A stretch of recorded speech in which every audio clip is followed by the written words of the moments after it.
there, and welcome to another edition of Debatable here on godisthegeek.com.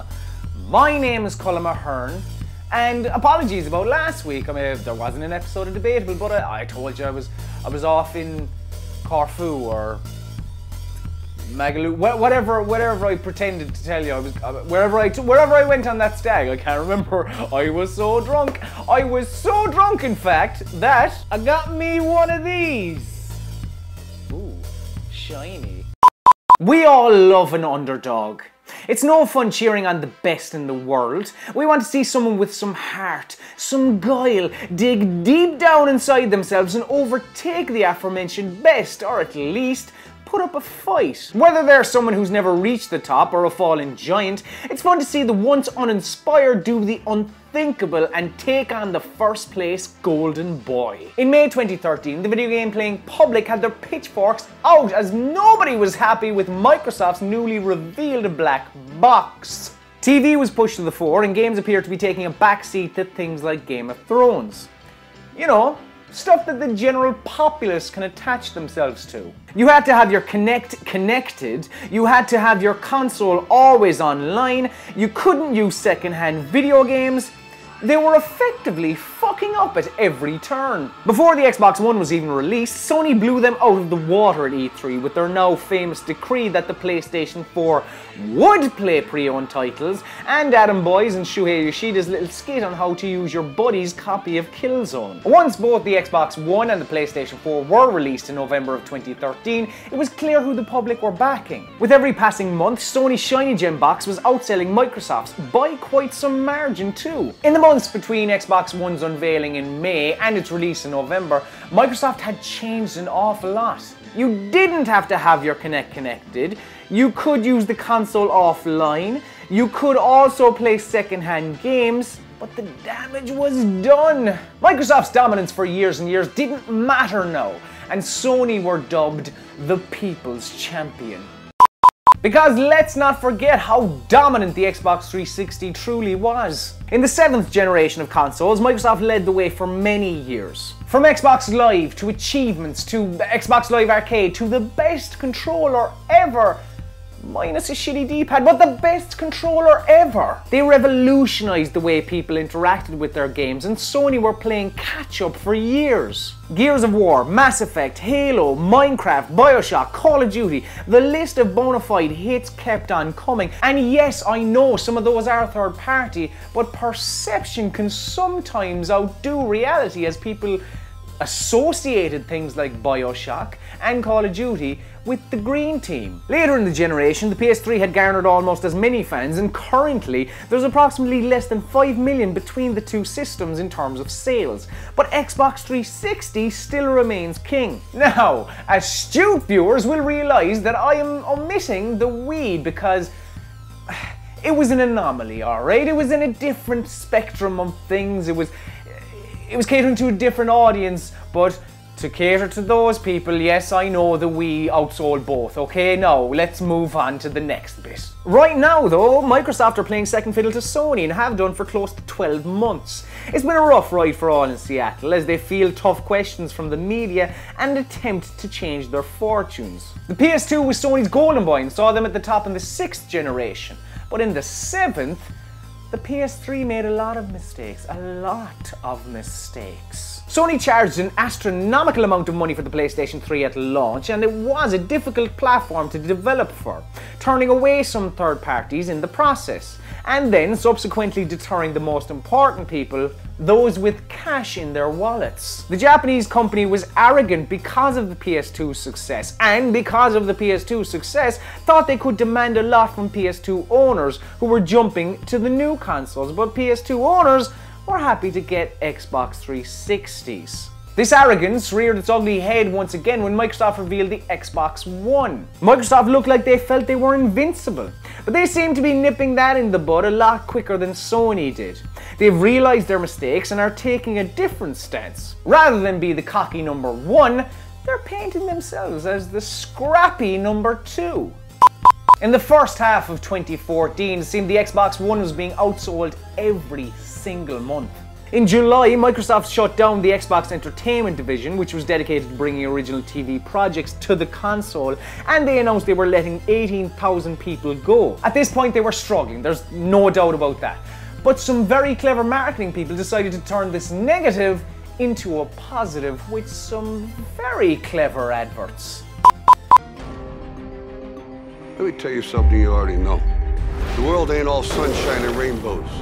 It will beat you to your knees if you let it. Nobody is gonna hit as hard as life. But it ain't about how hard you hit. It's about how hard you can get hit and keep moving forward. That's how winning is done. Xbox One, now starting at $399.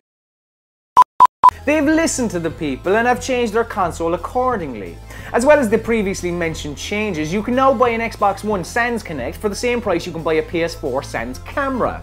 This is highlighted at the end of this ad with an inspirational speech from the Italian stallion, Rocky Balboa. Sly Stallone's boxer character is arguably the most celebrated underdog in fiction, and that's the position that Microsoft now find themselves in. This past week, Phil Cool Lad Spencer appeared on IGN's Xbox podcast, Podcast Unlocked. Sadly, because it's audio, I can't confirm if he was wearing a cool indie game hip t-shirt and a blazer combo. He did, however, speak on a few topics, one being new titles. Because right now, the Xbox One is light on stellar exclusives. It's not like the PS4 is bursting with killer apps either, admittedly, at all. While talking about Sunset Overdrive, Phil said, "I want to continue to invest in things that push the boundaries. I don't need another military space marine game. I don't probably need another racing game. In terms of trying things that are new and have a unique reason to be in our portfolio, it's got to be a commitment from us as a first party, absolutely." He also spoke about Rare and how he doesn't want them to become a Connect Sports development team, and how next month he's going to the England-based studio to see a pitch for a new game. Microsoft has remained pretty quiet on sales figures across the board since late last year.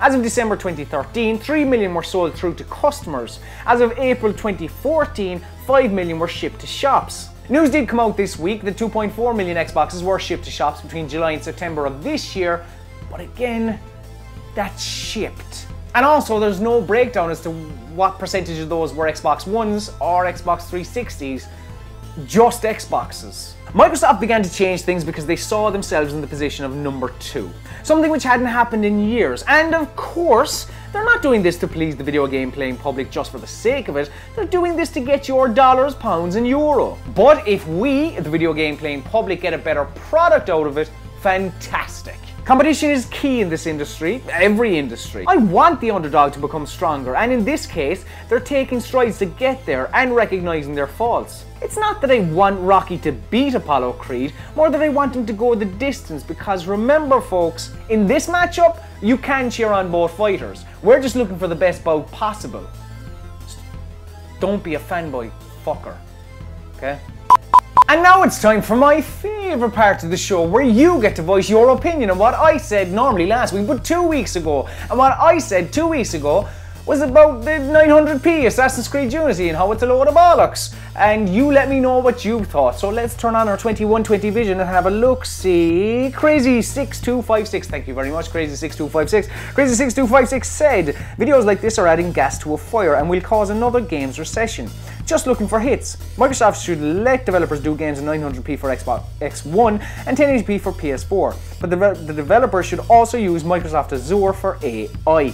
Now, what I spoke about 2 weeks ago about Microsoft potentially, that was all speculation. We don't know if that's a fact, okay? So let's just kind of nip that in the bud there straight away. As far as the Azure, yeah, that is something that Microsoft do kind of have above Sony in terms of the cloud computing and whatnot. Just looking for hits? Look, if you don't believe what I say, perfectly fine. But as I say at the end of the show, as it's kind of a little tagline, but it's also the truth. Everything I say on Debatable is my opinion and my opinion alone, alright? Okay, take that. Yeah. We also got a comment from Toad Production INC. Thank you very much, Toad Production INC, friend of the show. And Toad Production INC said, having just Googled the CPU speeds, as far as we know, the PS4 and Xbox One CPU is virtually identical, except the Xbox One is clocked at 1.75 GHz. while the PS4 is at 1.6 GHz. If Ubisoft told the truth about AI being the bottleneck, then surely the PS4 will have poor performance. Either way, I'd be more worried about the game keeping 30 frames per second rather than any higher definition.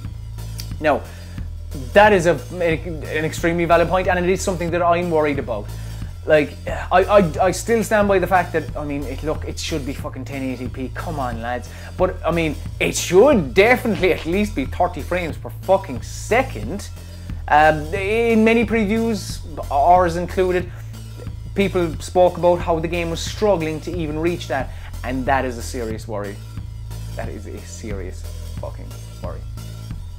So thank you very much for commenting. If you'd like to comment on this show and tell me why I'm completely wrong and just looking for hits, please do! Tell me why the Xbox One is a heap of shit and they aren't trying to improve anything, and why, I don't know, fucking shit on my Underdog theory.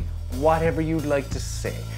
You can comment on this here video on YouTube, or you can comment on the God is a Geek article itself, or you can tweet me. Because everything I said on this show and past shows and future shows, well, look, it's just my opinion and my opinion alone. And as always, dear friends, it's debatable.